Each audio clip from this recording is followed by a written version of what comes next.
Queridos irmãos e amigos, desejo que a paz do Senhor Jesus esteja sobre cada vida e em cada coração. Vamos hoje dar continuidade aos estudos da Escola Bíblica Dominical, a Revista dos Jovens. Nós vamos estudar hoje a lição número 10, que será ministrada no dia 10 de março de 2024. Veja algum conteúdo na descrição do vídeo. O cuidado com o vento de doutrina é o título da lição. Texto principal. Jesus respondeu e disse-lhes: A minha doutrina não é minha, mas daquele que me enviou. Se alguém quiser fazer a vontade dele, pela mesma doutrina, conhecerá se ela é de Deus ou se falo de mim mesmo. João capítulo 7, versículos 16 e 17.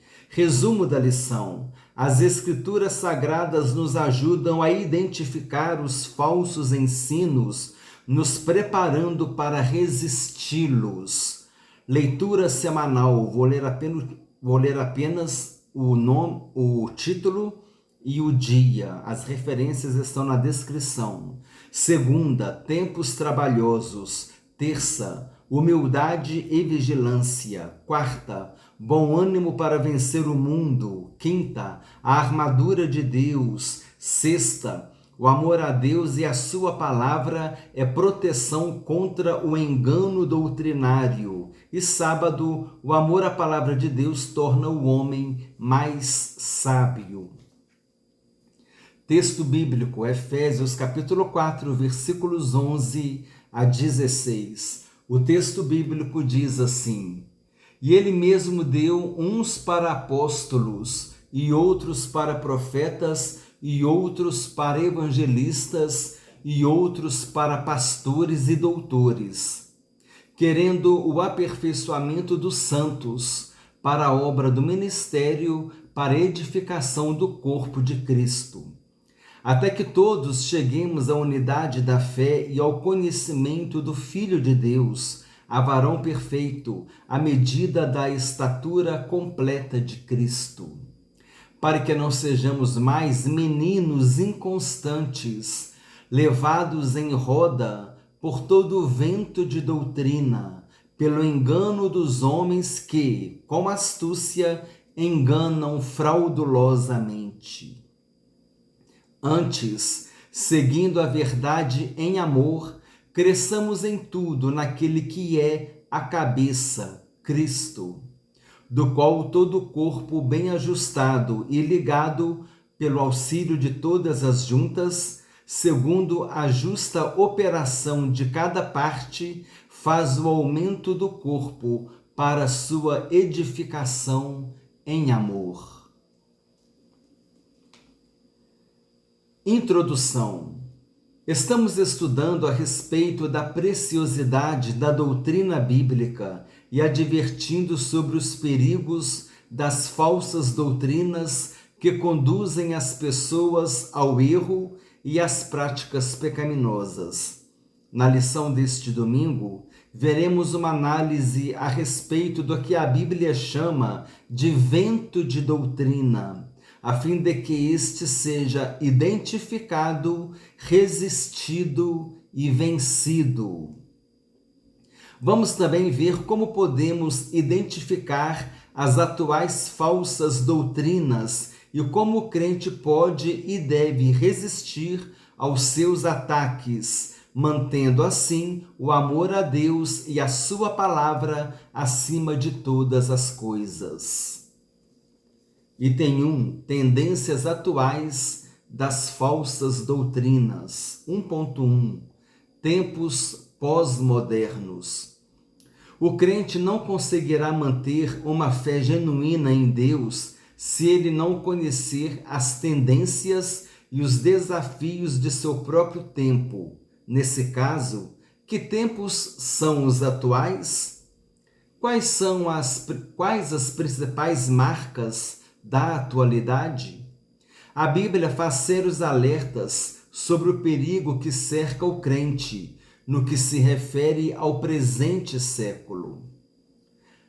para que não se renda aos apelos mundanos e carnais de seu tempo, o crente precisa ser capaz de identificar os seus males a fim de enfrentá-los e vencê-los. Identificar os males, enfrentá-los e vencê-los.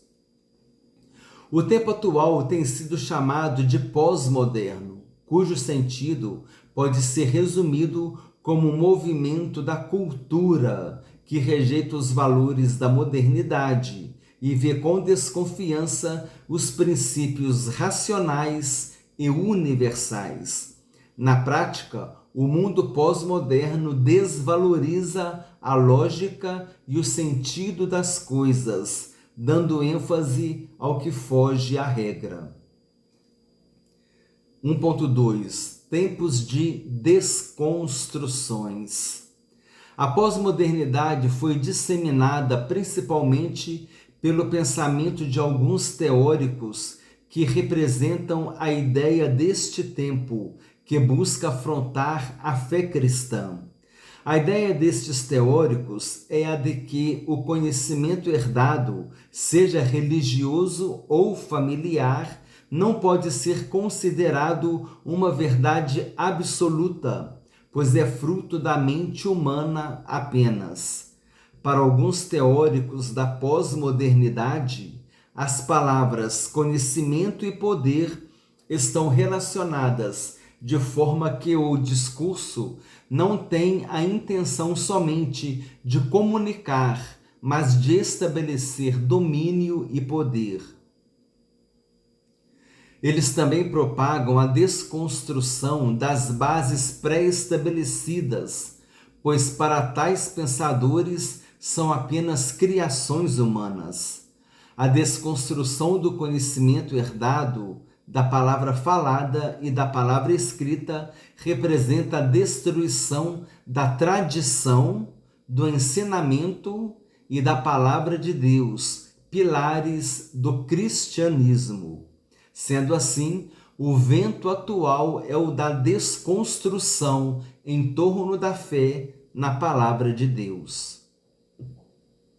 Isso aqui é muito interessante, nós vermos que o que acontece hoje é a tentativa de desacreditar a palavra de Deus, de colocar em dúvida a palavra de Deus. É por isso que nós precisamos estudar a apologética bíblica. Você fazer apologia é você fazer uma defesa. Pode ser qualquer coisa, qualquer assunto. Se você faz uma apologia, você está fazendo uma defesa. E tem a apologia cristã, ou seja, a apologética cristã, que é a defesa da fé cristã. E tem a apologética bíblica, né? A defesa da fé que é baseada na Bíblia, e a Bíblia defende a própria Bíblia.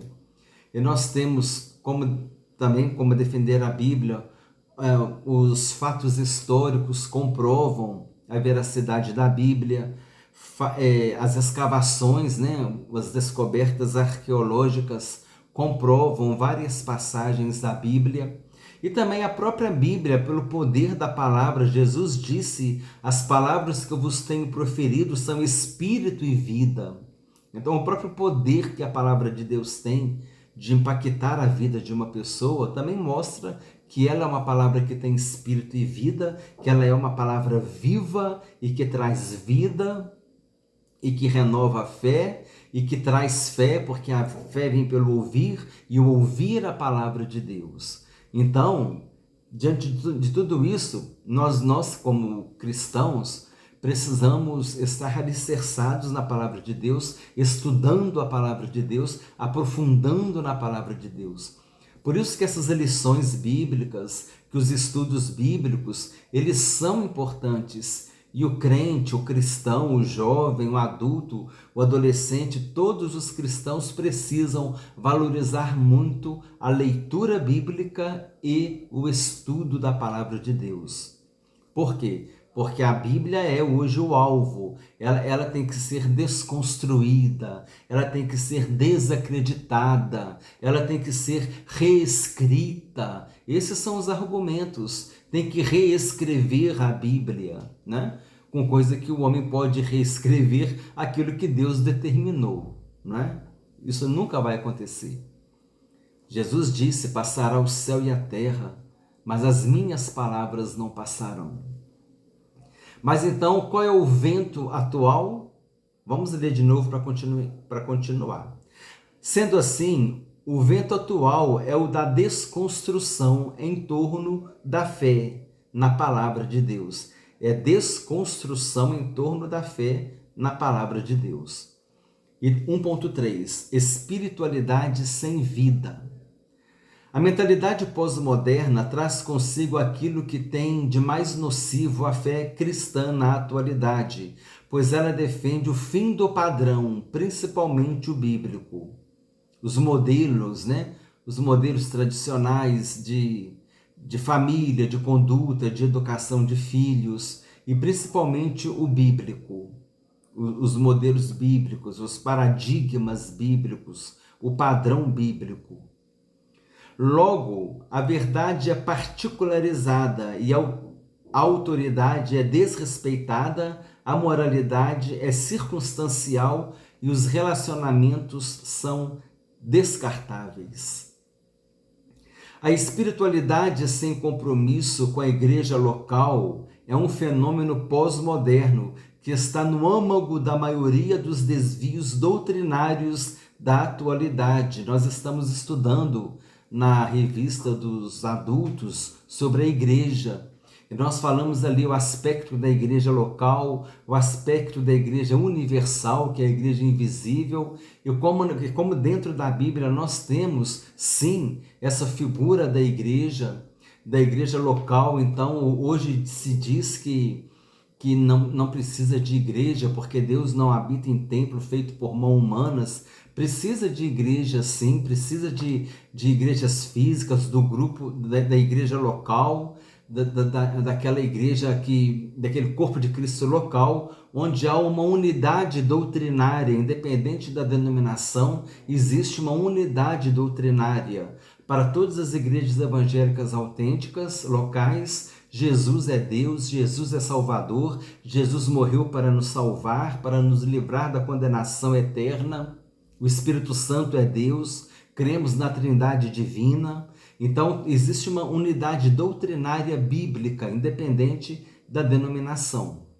Mas existe esse discurso de que não precisa de igreja, porque Deus não habita em templo feito por mão humana, e existe muito esse ataque de que não existe igreja local. E isso é para enfraquecer o crente. O crente precisa viver em comunhão, em unidade, onde ele vai ouvir a palavra, onde ele vai ser exortado, edificado, consolado, onde haverá, né, os irmãos, um suportando o outro em amor, suportando não no sentido de suportar, no sentido de tolerar, mas no sentido de ser apoio. Então existe toda essa presença da igreja local, e ela é bíblica. E então hoje existe essa deturpação, dizendo que não precisa mais, que não se precisa de ter compromisso com a igreja local. Precisamos tomar cuidado com isso. Precisamos estar, sim, dentro de uma igreja local, sendo edificados, exortados, consolados, uma igreja que ensina a palavra de Deus, com a liderança fiel à palavra de Deus. É necessário, sim, estar dentro de uma igreja local. Não deem ouvidos a esse tipo de ensino que está isentando você de ser membro de uma igreja, de estar frequentando uma igreja, e você poder viver um cristianismo independente. Cuidado com isso, porque você fica enfraquecido, você fica vulnerável, você não cresce espiritualmente, você não aprende a palavra de Deus, você não participa de estudos bíblicos, não participa da ceia do Senhor, não participa do crescimento espiritual da igreja, e você se torna um alvo fácil do diabo, e ele vem com vento de doutrina, e você não tem raízes na palavra de Deus, você se torna uma presa fácil. Então, Vamos membrar sim, participar das atividades da igreja, uma igreja que ensina a Bíblia corretamente, que tem uma liderança fiel à palavra de Deus, e vamos permanecer. Essa que é a nossa orientação, até mesmo de Hebreus, né? O escritor aos Hebreus disse: não deixemos de congregar como é costume de alguns. Olha só, irmãos. Então, não existe esse negócio de ficar vivendo o cristianismo independente, não. Continuemos a leitura. Vamos voltar aqui no parágrafo. A espiritualidade sem compromisso com a igreja local é um fenômeno pós-moderno que está no âmago da maioria dos desvios doutrinários da atualidade. Os seus adeptos não minimizam a importância da espiritualidade. Entretanto, desvinculam-na de qualquer compromisso com uma denominação e até mesmo com uma liderança espiritual. Afinal de contas, o que importa é o sentir-se bem e viver conforme os próprios padrões. Na espiritualidade pós-moderna, é possível ter experiências sobrenaturais sem compromisso com a verdade da palavra de Deus, mesmo porque ela é a espiritualidade do sentir e não do viver. Pense, quais as principais características das falsas doutrinas na atualidade? Ponto importante. Os ventos de doutrinas da atualidade se caracterizam pela desconstrução dos fundamentos basilares da fé cristã. Então, aqui nós estamos, queria chamar a atenção, olha só, vamos analisar. Existe algo que acontece do lado de fora. Quando existe aqui uma desconstrução em torno da palavra de Deus, desacreditando a Bíblia como a palavra de Deus, que tem que reescrever a Bíblia, esse é um ataque que vem de fora. A Bíblia sofre o ataque de fora, a doutrina cristã sofre esse ataque de fora. E ao mesmo tempo existe um ataque de dentro. Quando pessoas cristãs que creem que Jesus é o Salvador, que creem, mas eles pregam que não precisa estar dentro de uma igreja e que a pessoa pode ter tipo assim um cristianismo independente.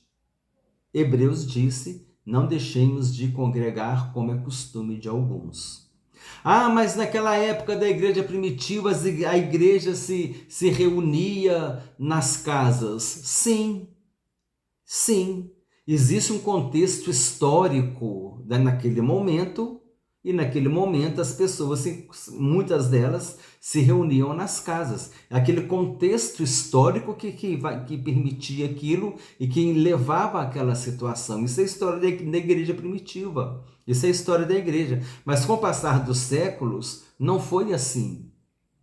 Não foi assim. Eles começaram a ter casas de oração, vamos assim dizer, para as pessoas se reunirem. Isso ao longo do desenvolvimento do cristianismo. Agora, não pode pegar um costume que, porque na igreja primitiva os irmãos se reuniam nas casas e agora no século XXI querer aplicar a mesma coisa. Né? Existe uma mudança na sociedade e a igreja ela acompanha. A igreja acompanha essa mudança na sociedade, em tudo. Por exemplo, na tecnologia. A igreja tem que acompanhar a tecnologia também.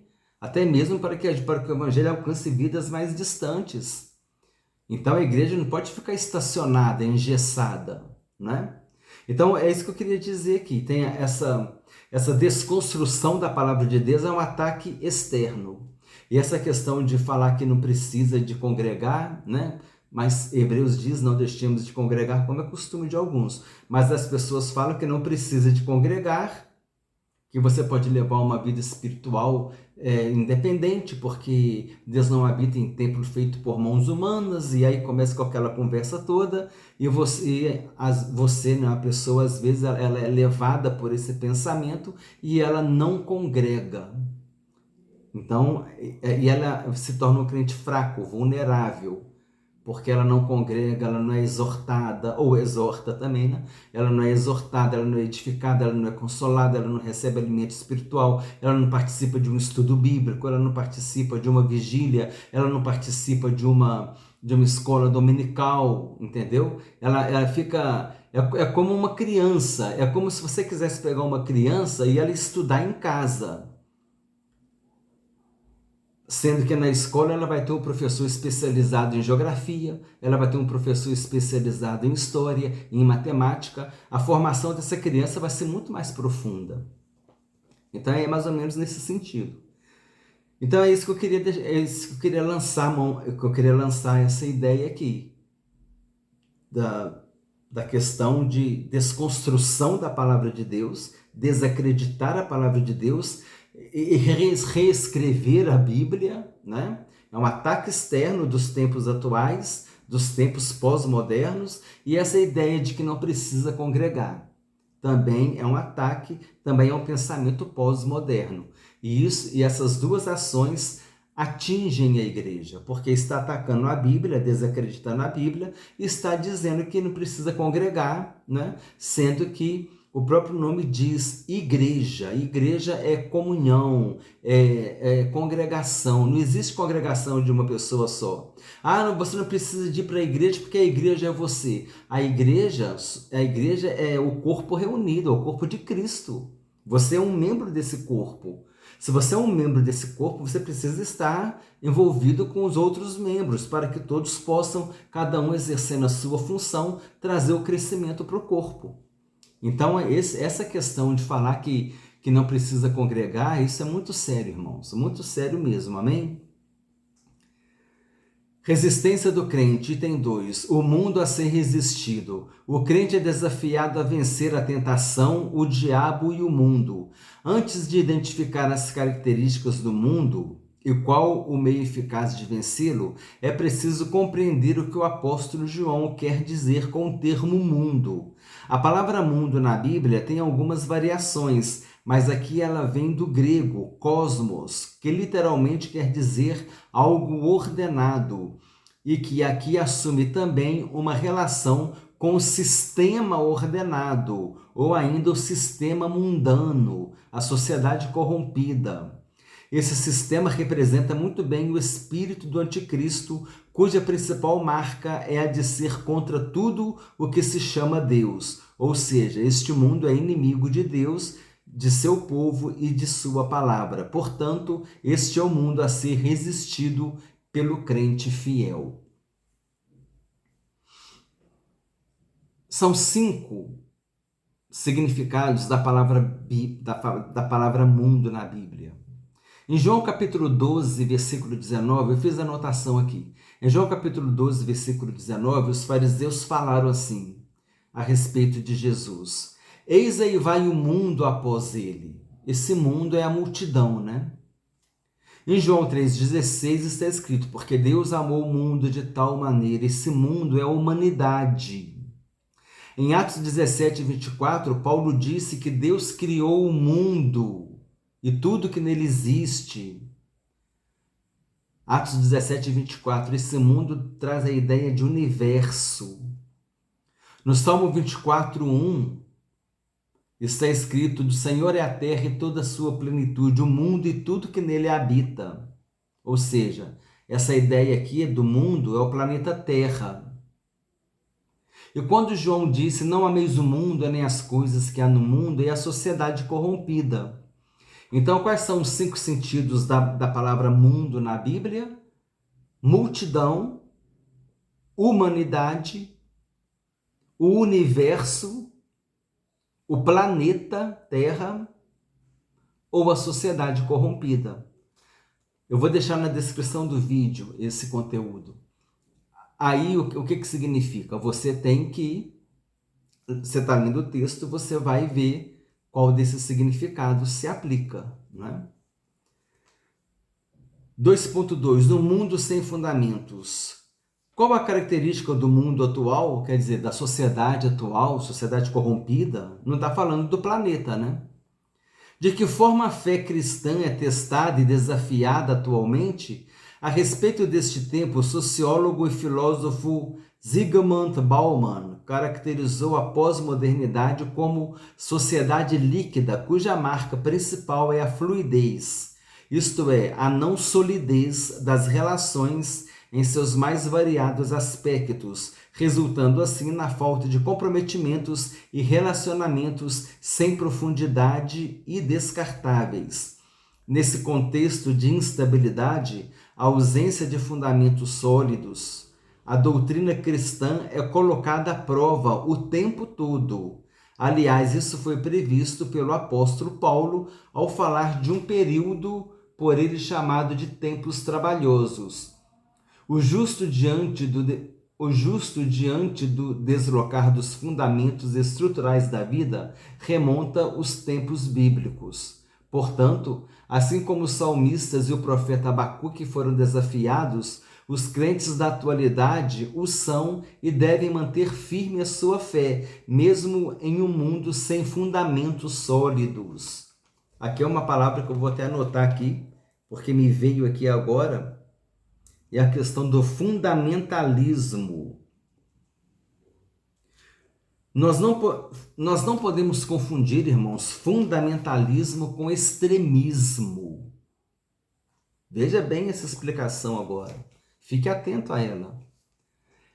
Extremismo é uma coisa, quando está no extremo, apela pela violência, sai explodindo tudo, isso é extremismo. Fundamentalismo é você ter a firmeza de posição do seu pensamento. Nós somos fundamentalistas, mas o verdadeiro cristão ele é fundamentalista, mas ele não é extremista. Mas ele é fundamentalista e o fundamento dele é Jesus. Paulo disse, ninguém pode lançar outro fundamento além do qual foi posto, o qual é Jesus Cristo. E, claro, quando a gente fala assim, é Jesus e os seus ensinos, o ensino da sua palavra. Então, nós temos como fundamento aqui a palavra de Deus. Então, aqui é um fundamento sólido, não é essa fluidez, essa coisa líquida que cada hora muda de opinião e que são 10 pessoas, cada pessoa tem um pensamento diferente sobre o mesmo assunto e na verdade todos estão certos, um está contradizendo o outro, mas todos estão certos, mas com a gente é que não. Com o cristão não. Com o cristão está escrito na Bíblia. Está escrito na Bíblia, está de acordo com a Bíblia, o fundamento do cristão é a Bíblia. Por isso que nós somos fundamentalistas. Então entenda bem, nós somos fundamentalistas porque nós temos a Bíblia como nosso fundamento. Nós não somos extremistas. Às vezes a pessoa fala assim, então é fundamentalista, mas está querendo dizer que ele é extremista. Então vamos aplicar bem as duas palavras. Somos fundamentalistas. Nós temos um fundamento sólido e é Jesus Cristo e a sua palavra. Esse é o fundamento sólido do cristão. Nada vai mudar. Se Jesus não voltar daqui a 150 anos, os cristãos de daqui a 150 anos vão estar baseados na mesma Bíblia. O peso da palavra é o mesmo. É a mesma regra, não tem variação de mudança na palavra de Deus. A palavra de Deus é uma só. Então, o que nós estamos dizendo aqui? Que nós somos fundamentalistas, porque nós temos Jesus como nosso fundamento e a Bíblia como o fundamento da nossa fé. Mas não significa que nós somos extremistas, a tal ponto até de entrar com questões de violência se alguém não concordar conosco. Isso não. Nós não somos extremistas, nós somos fundamentalistas, porque temos um fundamento, e o fundamento é Jesus e a palavra de Deus. Os irmãos entenderam, então, o fundamentalista e o extremista, que existe diferença nesses dois termos? Porque muitas vezes a pessoa fala, fulano de tal é fundamentalista, mas está querendo dizer que ele é radical. Radical no sentido de você ir na raiz do problema, aí sim, mas não radical no sentido de você lançar mão de violência e falta de respeito e essas coisas assim. Nesse sentido, e não é assim que o cristão deve proceder. mas o fundamentalismo no sentido de estar com seu fundamento sólido na palavra de Deus e em Jesus Cristo. Amém?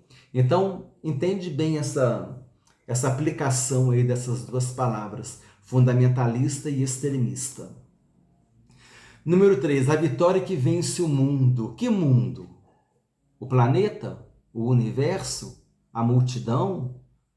A sociedade corrompida? Olha só, aí você aplica, você tem que decorar os 5 sentidos, né, da palavra mundo. Aí você aplica no versículo qual o sentido que é o mais coerente. A vitória que vence o mundo, que é o mundo, é a sociedade corrompida.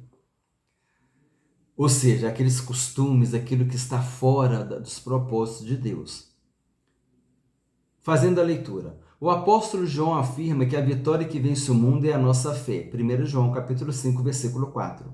Mas afinal, que é esta fé capaz de vencer o mundo? Qual o significado e como o crente deve utilizar-se dela na tarefa de resistir ao mundo atual junto de seus ventos de doutrinas? Em primeiro lugar, não se trata de qualquer fé, não é uma fé subjetiva, pois o apóstolo é objetivo em dizer a nossa fé, que remonta ao texto de Judas, que, incentivando seus leitores, disse que eles deveriam batalhar pela fé que uma vez foi dada aos santos. Judas diz que deveríamos batalhar pela fé que uma vez foi dada aos santos. O Senhor Jesus é o autor desta fé. Hebreus capítulo 12, versículo 2. Esse é um versículo interessante para decorar, irmãos. Jesus é o autor da fé. Hebreus capítulo 12, versículo 2. E ela é dada por Deus aos crentes. Em segundo lugar, esta fé oferece condições ao crente para que resista aos constantes ataques de seu adversário.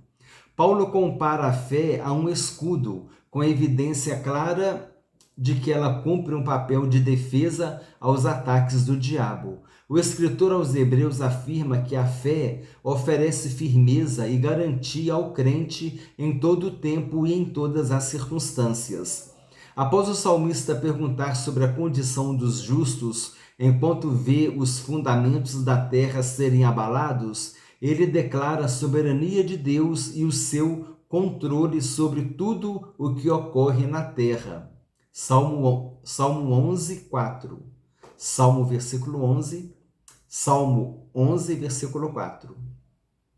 Sendo assim, a fé é a arma adequada para o crente resistir aos ventos atuais de doutrina, mantendo-se firme sobre a rocha, que é Jesus Cristo. É isso que eu falei agora há pouco. A fé é a arma adequada para o crente resistir aos ventos de doutrina, mantendo-se firme sobre a rocha que é Jesus Cristo. A gente vai manter firme sobre a rocha que é Jesus. Ele é o nosso fundamento. Por isso nós somos fundamentalistas e não extremistas. Pense, atualmente, a que o crente mais deve resistir? Ponto importante. A principal resistência do crente na atualidade deve ser em relação ao sistema mundano que se opõe a Deus, e isso só será possível pela fé. Opõe a Deus, querendo contradizer a Bíblia, querendo desvalorizar a Bíblia, desacreditar a Bíblia, reescrever a Bíblia, e é nesse sentido aí. Número 3, ame o Senhor, ame a sua palavra. 3.1, criados para amar. Dentre as virtudes apresentadas na palavra de Deus, o amor é a mais nobre e sublime. O amor é a mais nobre e sublime. A mais nobre e sublime virtude. Entretanto, a Bíblia ensina que o amor deve ser empregado na direção correta. Caso contrário, os seus efeitos serão desastrosos. Olha só, empregar o amor na direção correta. A gente pode colocar o amor em coisas erradas, olha só. Como o amor ao dinheiro, que traz consigo males e dores, ou quando o homem é amante de si mesmo. A expressão afeição é usada para demonstrar a pureza e a força do amor, pois indica a forte inclinação para algo capaz de levar uma pessoa a abrir mão de sua própria vida em favor do outro. O amor é condutor das boas ações humanas. Ele determina a direção a ser trilhada. O homem foi criado para amar a Deus, entretanto, o pecado desvirtuou esse propósito, levando-o a desviar-se do seu amor. Em Cristo, o homem tem todas as condições para amar e redirecionar o seu amor a Deus. 3.2 Ame ao Senhor. O texto de Deuteronômio capítulo 6, versículo 5, serve como referência quanto à forma adequada do ser humano se relacionar com o Criador. O próprio Senhor Jesus reverberou esta ordem. Em todo o Novo Testamento, há incentivo ao amor a Deus e a Cristo, sob graciosas promessas. O salmista afirmou que os que amam a Deus têm a garantia de sua eficaz proteção, fazendo-o triunfantes nas mais diversas batalhas. Portanto, o amor a Deus é também uma forma de resistência aos ataques das tendências atuais das falsas doutrinas, pois o crente que ama ao Senhor lutará intencionalmente por agradá-lo, inclusive rejeitando todo tipo de desvio da verdade de sua palavra. Número 3, ame a sua palavra. Além do amor a Deus, o amor à sua palavra é também um recurso poderoso no processo de enfrentar, resistir e vencer as tendências atuais das falsas doutrinas. O salmista declarou o seu amor pela palavra de Deus e, conforme o seu próprio testemunho, os resultados desse seu compromisso com a verdade são meditar na palavra de Deus em todo dia, desviar os seus pés de todo caminho mau e aprender a aborrecer e a rejeitar todo falso caminho. A partir das palavras do salmista, é possível perceber que, além de outras garantias, o amor pela palavra de Deus possibilita a identificação dos falsos caminhos, evitando o erro, a fim de agradar a Deus, que deve ser amado acima de todas as coisas. Demonstramos o nosso amor a Deus quando nós obedecemos a Deus. Não obedecer a Deus por medo. Se eu não obedecer a Deus, ele pode pesar a mão, pagar preço. Então tem que obedecer a Deus. Não, eu vou obedecer a Deus para receber as bênçãos, né? Tá obedecendo a Deus por interesse. Eu vou obedecer a Deus para Deus não pesar a mão. Eu vou obedecer a Deus para receber as bênçãos. Tá obedecendo a Deus por medo? Tá obedecendo a Deus por interesse? Não. Devemos obedecer a Deus por amor. Amém? Se obedecermos a Deus por amor, a bênção vem, porque a bênção é decorrente da obediência. E isso a gente vai estar abençoado por Deus, não haverá motivo de correção, né? de exortação, então também não tem que ter medo. Então nós não devemos servir a Deus nem por medo e nem por interesse, mas servir a Deus por amor. Amém? A gente pode fazer essa reflexão. Senhor, eu vou te servir, eu vou te obedecer, porque senão pode acontecer tal coisa. Tá? Quer dizer, não, eu vou obedecer a Deus para poder receber a bênção. Quer dizer, tá obedecendo a Deus por medo, por interesse? Os irmãos entenderam? Devemos obedecer a Deus por amor. É a reflexão que nós precisamos fazer. Amém? Pense de que forma o amor a Deus e a sua palavra pode contribuir com a resistência aos atuais ventos de doutrinas? Ponto importante. Amar a Deus inclui agradá-lo em tudo, inclusive por meio do compromisso com a verdade de sua palavra, rejeitando por ela todo tipo de desvio doutrinário. Vamos ler novamente. Amar a Deus inclui agradá-lo em tudo, inclusive por meio do compromisso com a verdade de sua palavra, rejeitando por ela todo tipo de desvio doutrinário. Fazer como os cristãos de Bereia, confrontar o que está sendo ensinado, irmãos. Se uma pessoa vira e fala para você que não precisa congregar, que não precisa ir na igreja, que a igreja é você, confronta com a Bíblia esse ensino. Não recebe, não. Ah, não, mas eu tive problema em alguma igreja. Procura uma igreja, tem tantas igrejas boas, tantos pastores que são fiéis a Deus. Procura uma igreja para você servir a Deus, para você desenvolver os seus talentos, o seu chamado, para você participar da ceia do Senhor, dos estudos bíblicos, das atividades da igreja. Amém? Se alguém chega para você e fala que não precisa ir para congregar, que não precisa de igreja, porque a igreja é você, igreja é congregação, igreja significa congregação, igreja significa reunião. Paulo comparou a igreja como um corpo que possui vários membros. Aí o camarada vira e fala que você não precisa ir para a igreja, que você pode servir a Deus na sua casa, que a igreja é você. Então confronta com a Bíblia, amém? Faça como os cristãos de Bereia. Ninguém mais, ninguém menos que o apóstolo Paulo. Lá em Atos capítulo 17, versículo 10 mais ou menos, você encontra ninguém mais, ninguém menos que o apóstolo Paulo pregando a palavra de Deus em Bereia. Os cristãos de Bereia abriam as escrituras para conferir se Paulo estava dizendo de acordo com as escrituras. Eles não bebiam, eles não ficavam bebendo, estava bebendo o que Paulo falava, não. Eles confrontavam com a Bíblia que Paulo falava. É isso que nós temos que fazer, amém? Devemos ser cristãos bereanos, confrontar com a Bíblia todo vento de doutrina, todo ensino que aparece. Ah, não precisa congregar, não, porque a igreja é você. Porque na igreja primitiva não tinha igreja. Eles reuniam em casa. Naquele contexto histórico, era nas casas que eles se reuniam. Conclusão: o diabo não desistiu de disseminar desvios doutrinários no meio da igreja, com o intuito de promover o seu enfraquecimento espiritual. Percebe-se também que as suas formas são atualizadas conforme o tempo, o que impõe à igreja o desafio de identificar as tendências atuais das falsas doutrinas.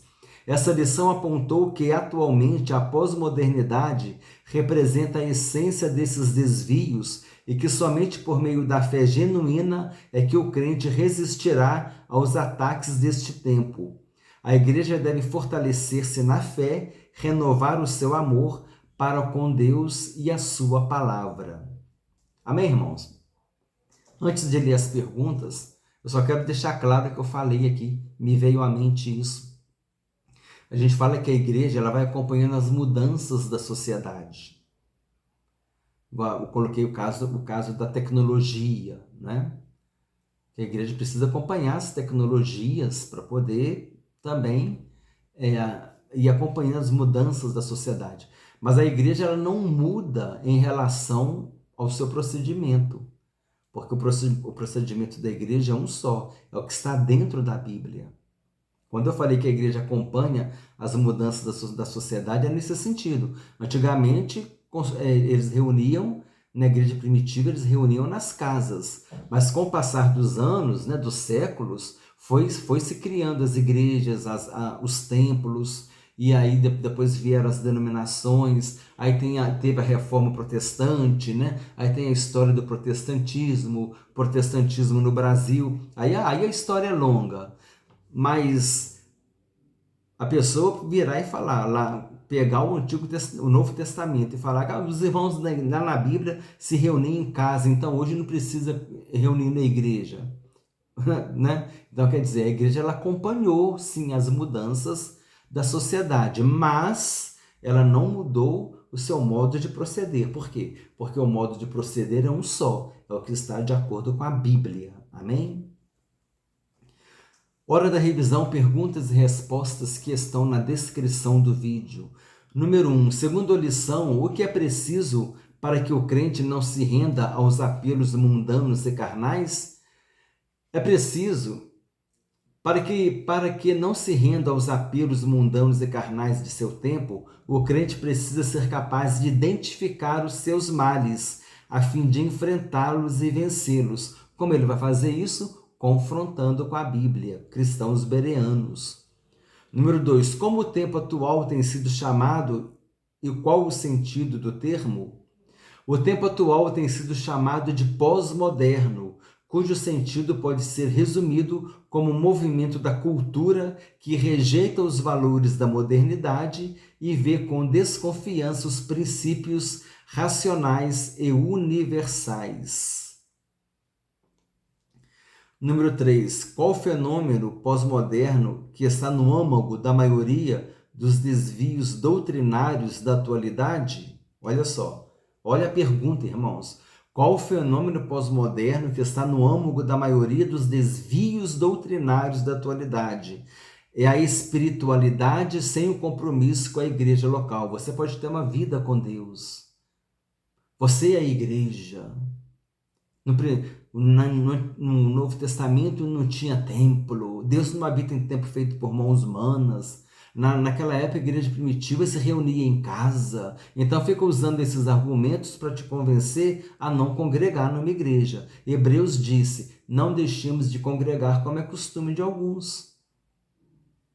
E houve um progresso na sociedade e hoje temos as denominações, temos as congregações, temos os templos, as casas de oração, e sim, devemos sim congregar numa igreja local. Jesus ele falou isso quando ele disse, se o irmão pecar contra você, você vai e argue. Se ele rejeitar, você chama 2 ou 3 testemunhas. Se ele rejeitar, você o apresenta à igreja. Olha só, aquela ideia de igreja local. Se ele não ouvir a igreja, trata ele como um gentio. Então, Jesus mesmo já insinuou que havia ali uma igreja local, uma reunião de pessoas. Então, é para congregar, amém? Número 4. O que a mentalidade pós-moderna traz consigo que é nocivo à fé, defende o fim do padrão, principalmente o bíblico. Essa argumentação, igual eu falei aqui, tem que reescrever a Bíblia, né? Não, a palavra de Deus é uma só. É o nosso fundamento, nós somos fundamentalistas. Estamos fundamentados em Jesus, que é a rocha eterna, e nós somos fundamentados na palavra de Deus. Somos fundamentalistas, mas não extremistas. Não confundir fundamentalista com extremista. Fundamentalista porque temos um fundamento. Essas explicações, irmãos, elas estão prolongando o vídeo, tá? Mas é necessário. Espero que os irmãos estejam acompanhando a aula. Todo mundo, irmãos, é fundamentalista. O químico, por exemplo, ele é fundamentalista. Dependendo dos elementos químicos que ele usar ali, ele explode o laboratório. Mas a química fala para ele, ó, não pode misturar esse elemento com esse. Então ele tem os fundamentos da química. A física é a mesma coisa. O engenheiro, para ele construir um prédio de 30 andares, para ele construir um viaduto, ele tem que estudar para ver se aquele terreno ali ele tem suporte para poder ter resistência, para poder aguentar o peso da construção. Senão a construção afunda, senão o viaduto cai. O cálculo das ferragens, tudo é do concreto, tudo é fundamentalista, tudo é fundamento. São os fundamentos da engenharia. O médico vai fazer uma cirurgia. Ele tem um local onde ele pode cortar com bisturi, para ele poder abrir uma região, um braço, ou a perna, ou o abdômen da pessoa. Por quê? Porque ali ele sabe que naquele caminho ali tem uma artéria, tem uma veia, tem um nervo. Então ele não pode cortar ali, porque senão ele corta o nervo. Então ele tem que cortar 2 centímetros antes, 2 centímetros depois. Isso tudo ele aprende aonde? Ele aprende onde? Ele aprende lá nos livros de fisiologia, de anatomia, de histologia, né, que estuda os tecidos. Então ali é que ele vai aprender. E ele vai usar os fundamentos da medicina para poder fazer a cirurgia direitinho. Então quer dizer, todo mundo é fundamentalista, todo mundo segue os fundamentos. Não somos fundamentalistas porque seguimos o fundamento da palavra de Deus, amém? Lembrando, fundamentalista é uma coisa, extremista é outra. Não podemos confundir as duas coisas. Pergunta número 4. O que a mentalidade pós-moderna traz consigo que é nocivo à fé, defende o fim do padrão, principalmente o bíblico? Número 5. Segundo o Evangelho de João, o que nos faz vencer o mundo? Aqui eu coloquei, irmãos, 1 João 5,4. A vitória que vence o mundo é a nossa fé, 1 João 5,4.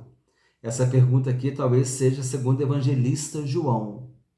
Meus irmãos, assim nós terminamos a aula com 50 minutos, é o tempo de uma aula. Se você assistiu a aula por completo, eu queria te pedir uma coisa. Escreve no comentário, eu assisti a aula por completo, e vê aí o que você acha dessa questão de fundamentalista, de extremista, e se você entendeu bem, se tem alguma dúvida, alguma pergunta, deixa no comentário e a gente vai interagindo, amém? Compartilhe esse estudo com irmãos e amigos. Desejo que Deus te abençoe ricamente, em nome do Senhor Jesus Cristo.